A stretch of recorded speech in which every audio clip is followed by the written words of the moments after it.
saya berada di dalam hubungannya juga belum pernah. Kalau Gitu. belum membuktikan, kenapa Anda berbicara seperti itu? Sementara pengalaman aja tidak pernah ada. Oke, Apakah Anda kalau- mempunyai bukti yang lain tentang Ayo, hal bro. seperti itu, kasus seperti itu? Kalau penasaran cobain aja nih. Wes. Wih, Kalau Ya. penasaran boleh dicobain. Artinya gini deh, mau laki-laki, mau perempuan, semuanya tergantung pada dirinya masing-masing. Kalau urusan mengkhianat dan mengkhianati, pengkhianatan bisa jadi ada di laki-laki, pengkhianatan bisa jadi di anak, di perempuan. Kenapa? Karena bagi dalam pemahaman saya, laki-laki dan perempuan itu tidak pernah ada. Iya Pak. Hah? Laki-laki dan perempuan itu tidak pernah ada. Kenapa? Karena dalam diri laki-laki juga perempuan.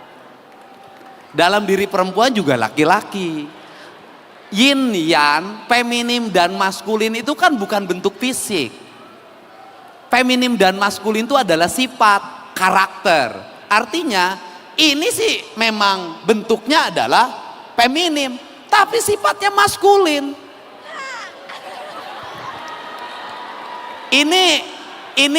Ini bentuknya maskulin, sifatnya feminim. Nah, karena apa? Karena dalam diri manusia, ini kita makhluk nih, pasti punya dua sifat. Punya sifat feminim, punya sifat maskulin. Dalam pandangan kebudayaan yang saya miliki, sifat feminim itu apa sih? Sifat feminim itu adalah sifat dasar manusia yang ada dalam diri manusia yang disebut dengan hati. Maka hati itu mewakili sifat feminim. Karena hati itu adalah rasa. Karena rasa dia mengabaikan pikiran. Karena mengabaikan pikiran, dia cenderung suci. Dia cenderung murni. Makanya ibu itu kenapa doanya lebih dekat pada Tuhan? Karena ibu itu dalam dirinya lebih terdominasi oleh sifat feminim. Dia tidak mengandalkan pikiran, tapi mengandalkan hati. Pertanyaannya adalah, apakah sesuatu yang mengandalkan hati akan melahirkan kemajuan? Apakah sesuatu yang mengandalkan hati itu akan melahirkan sebuah sistem manajemen yang kuat? Sesuatu yang mengandalkan hati adalah sifat tertinggi dari manusia. Karena apa? Karena dia melahirkan intuisi. Karena dia intuisi maka dia punya kepekaan. Karena dia punya kepekaan maka dia talent yang disebut dengan indera keenam dalam manusia. Dan saya katakan secara ilmiah hari ini, apa yang menjadi keunggulan bangsa Indonesia, suku-suku yang ada di Indonesia, terutama misalnya suku Sunda, misalnya suku Jawa dan suku yang lainnya, dia hidupnya mengandalkan hati. Dari hidup mengandalkan hati itu lahirlah pengelolaan hidup dengan menggunakan hati. Karena pengelolaan hidup menggunakan hati maka cenderung efisien. Saya contoh, banyak ibu-ibu yang tidak sekolah, buta huruf, tetapi dia mampu mengelola keuangan suaminya yang pas-pasan. Gajinya cuma 4 juta, gajinya cuma 3 juta. Dia mengandalkan hatinya, maka pengelolaan keuangannya tidak dengan pikirannya, dia dengan hatinya. Ibu-ibu masak sambal itu pakai hati. Ibu-ibu tradisional kita yang masakan tradisional itu nggak pakai pikiran, dia pakai hati. Nggak pakai sekian gram gula, sekian gram cabai, sekian gram bawang, enggak, dia ambil berdasarkan perasaannya, dia simpen, dia ambil berdasarkan perasaannya, dia simpen, dia ulek dengan hatinya. Jadilah masakan-masakan tradisi yang unggulan, yang itu menjadi ciri khas kuliner Indonesia, pakai hati. Kemudian yang pakai hati itu akan apa? Melahirkan kebahagiaan. Sentuhan pakai hati itu beda.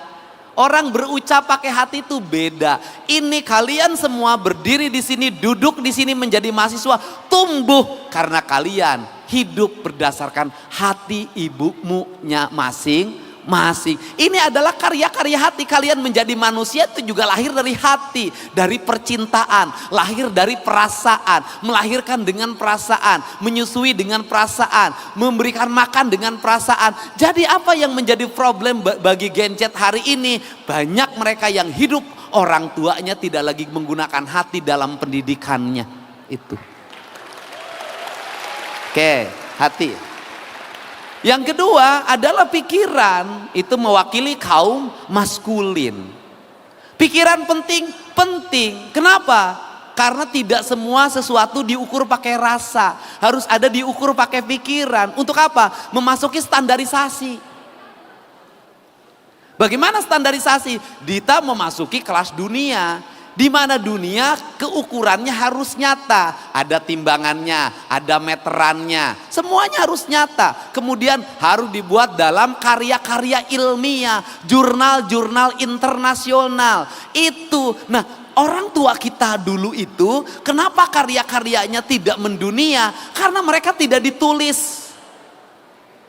Cerita-cerita tentang rakyat yang ada di Indonesia, kenapa tidak menjadi sesuatu? Karena tidak ditulis. Karena tidak ditulis hanya lahir dari pikiran dari hati ke hati, dari mulut ke mulut. Negara lain kenapa mengalami kemajuan kemudian seluruh karyanya harus dibayar? Karena dia pakai pikiran. Nah, tinggal persoalannya adalah Indonesia hari ini, Jawa Barat hari ini, kita harus memasuki dua fase. Kita harus menggabungkan dua-duanya. Saya katakan orang Asia, orang Indonesia kekuatannya bukan di membaca.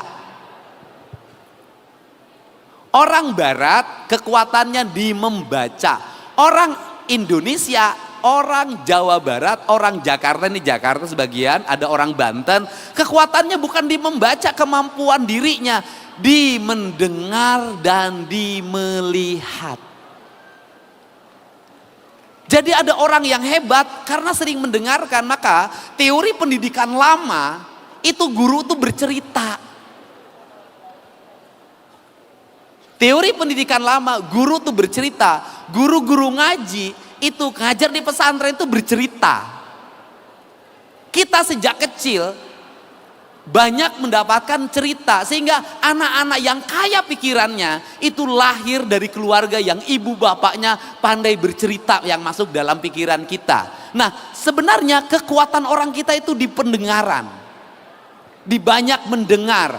Makanya kita ini perlu menjadi orang yang banyak mendengar. Yang kedua, melihat apa yang dilihat. Nah, kemudian setelah didengar dan dilihat, kemudian apa yang dirasakan. Sehingga otodidak yang lahir menjadi karya kreatif hari ini, itu lahir dari kebiasaan mendengar dan melihat. Dan itu keunggulannya. Sehingga di kita ini banyak ahli elektronik yang tidak sekolah. Dia hanya kebiasaan mendengar dan melihat apa yang dilihat dalam lingkungannya. Dia ahli otomotif, itu berdasarkan pendengaran dan penglihatannya. Dia menjadi ahli bangunan, pendengaran perlihatannya. Dia menjadi ahli mekanikal, pendengaran dan penglihatannya. Dia menjadi ahli bisnis, mengelola perusahaan di berbagai tempat, tidak sekolah SD, tidak tamat, banyak yang itu.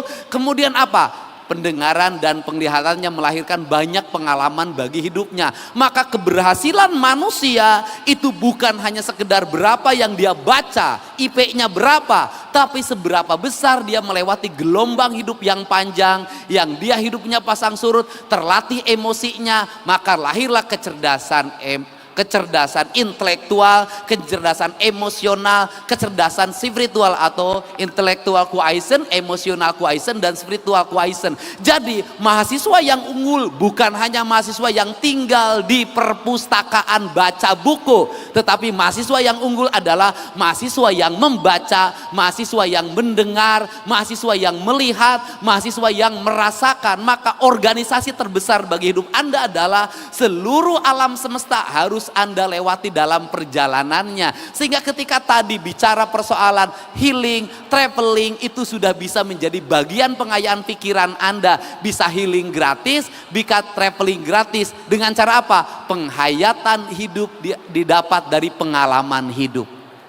Jadi kalau ingin sukses, perbanyaklah pengalaman. Pengalaman dilahirkan dari mau mencoba. Jadi kalau ingin orang mengerti perasaan perempuan, maka jadilah laki-laki yang sering diputuskan oleh wanitanya. Jadi